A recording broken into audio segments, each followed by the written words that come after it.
Hi! అందరూ ఎలా ఉన్నారు? ఏంటి ఎక్కడికెళ్తున్నా అనుకుంటున్నారా? చూసేయండి వీడియో. సో, మనాలిలో the bestest place and snow point చూడాలి అంటే ఏంటిది? సులంగ్ వ్యాలీ. సో, అక్కడికైతే స్టార్ట్ అయిపోయాం. ఫుల్ ఎక్సైట్‌తో వెళ్తున్నాము.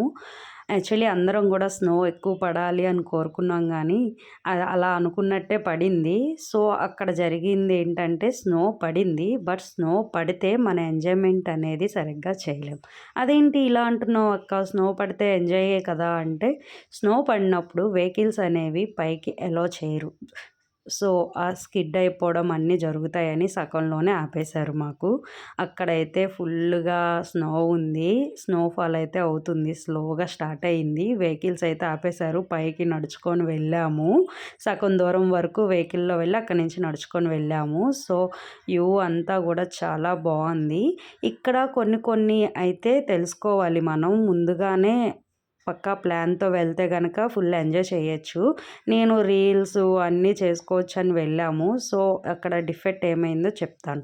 సో, మేము వెళ్ళిన ప్లేస్ అయితే ఇక్కడ స్నో అయితే చూసారా ఎలా ఉందో. సో, కంపల్సరీ ఇక్కడైతే డ్రెస్ కోడ్ అయితే తీసుకోవాల్సిందే. ఎందుకు అంటే అక్కడ ఉన్న స్నోకి మనం స్కిడ్ అవ్వకుండా ఉండాలంటే వాళ్ళు ఇచ్చిన షూ చలి వేయకుండా ఉండాలి అంటే ఆ డ్రెస్ కోడ్ అయితే కరెక్ట్. సో, అది వేసుకున్నా కూడా ఉంటుంది. బట్ ఏంటంటే అది క్యారీ చేస్తే చాలా బెటరు. సో, మొత్తం గూడా నాకు 4 రైడ్స్ అండ్ డ్రెస్ కోడ్ అన్నీ ఫర్ హెడ్ 1600 పడింది. ఒక 4 రైడ్స్ అయితే తీసుకున్నాను. చాలా రైడ్స్ ఉంటే మనం దాంట్లో సెలెక్ట్ చేసుకోవాలి. సో, నేను సెలెక్ట్ చేసుకున్న రైడ్స్ అన్నీ గూడా మీకు చూపిస్తున్నా. ఇదైతే ఆట్సమ్ అబ్బా! ఈ రైడ్ డెఫినెట్‌గా ట్రై చేయాలి. ఇంకా ఇది అయితే అంతేం ఉండదు అనుకున్నా గానీ, ఇది గూడా కొంచెం భయంగానే ఉంది. నేను ఎక్కిన రైడ్స్ అన్నీ గూడా కొంచెం భయంగానే ఉన్నాయి. మా పాపతో ఫస్ట్ టైం నేను ట్రై చేసిన రైడ్ ఏంటి అంటే చూసేసేయండి ట్రెడ్‌మిల్. చాలా భయంతో అయితే వెళ్ళాను పాపతో ఎలా అని. కానీ వెళ్ళినప్పుడు ఆ ఎంజాయ్‌మెంట్ మూమెంటే వేరు. వెళ్ళినప్పుడు బావుందబ్బా! రిటర్న్ అవ్వడానికి ఒక 3 ఫ్లోర్స్ ఎక్కి మళ్ళీ రిటర్న్ అవ్వాలి. ఆ స్నోలో ఆ స్టెప్స్ ఎక్కడం చాలా భయమేసింది పాపతో. కానీ ఆ రైడ్ ఎక్స్‌పీరియన్స్ అయితే సూపర్ అసల. సో, పాప అయితే ఫుల్ ఎంజాయ్ చేసింది భయంతోనే. ఇంక ఈ రైడ్స్ అన్నీ చూసారా? ఇలాగా ఫుల్‌గా ఉంటాయి. చుట్టూ గూడా చాలా రైడ్స్ ఉంటాయి.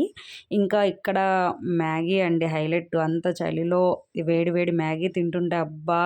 ఒక దమ్ బిర్యానీ తిన్నంత ఫీలింగ్ అయితే నాకొచ్చింది అప్పుడు. కానీ కాస్ట్ అయితే ఎక్కువే ఉన్నాయి. ₹60 పర్ ప్లేట్. ఎంత రేట్ పెట్టైనా తినాలనిపిస్తుంది వేడి వేడిగా ఏవైనా. సో, చూసారా ఊదుతుంటే పొగలు ఎలా వస్తున్నాయో. సో, ఫుల్ అయితే రైడ్స్‌తోనే మాకు టైం సరిపోయింది. ఇంకా రీల్స్ అవన్నీ అనుకున్నాం గానీ అవ్వలేదు. బట్ ఏంటంటే రైడ్స్ తీసుకుంటే మాత్రం ఎంజాయ్ చేయలేమబ్బా! రైడ్స్ కాకుండా ఫుల్ ఎంజాయ్ చేయాలంటే మాత్రం ఫుల్‌గా చేసుకోవచ్చు. ఎందుకంటే తొందరగా లైట్ ఫెయిల్ అవుతుంది అక్కడ. సో, మనం లైటింగ్ ఉన్నప్పుడే వీడియోస్ గానీ, ఫోటోస్ గానీ ముందే తీసేసుకొని తర్వాత రైడ్స్ తీసుకోవాలి. ఈ రైడ్స్‌లో మెయిన్ మైనస్ పాయింట్ ఏంటంటే ఎక్కువ రష్ ఉండడం వల్ల క్యూ ఎక్కువుంటుంది. క్యూలో నించొని ఆ రైడ్‌కి వెళ్ళి రావడానికి మాక్సిమం 1 ½ అవర్, 2 అవర్స్ పడుతుంది. సో, దానివల్ల మాకు టైం వేస్ట్ అయిపోయింది. ఇవన్నీ స్టార్టింగ్ తీసుకున్నప్పుడు వీడియోస్ మాట. తర్వాత ఏవి వీడియోస్ అయితే తీసుకోవడానికి టైం లేకుండా అయిపోయింది. సో, కొన్ని పిక్స్ అయితే దిగాము.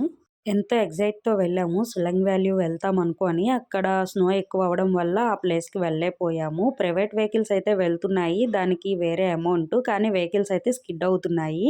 సో, ఇదండి మా మనాలి స్నో పాయింట్. మరిన్ని వీడియోస్ కోసం నా ఛానల్‌ని ఫాలో అయిపోండి. Thank you.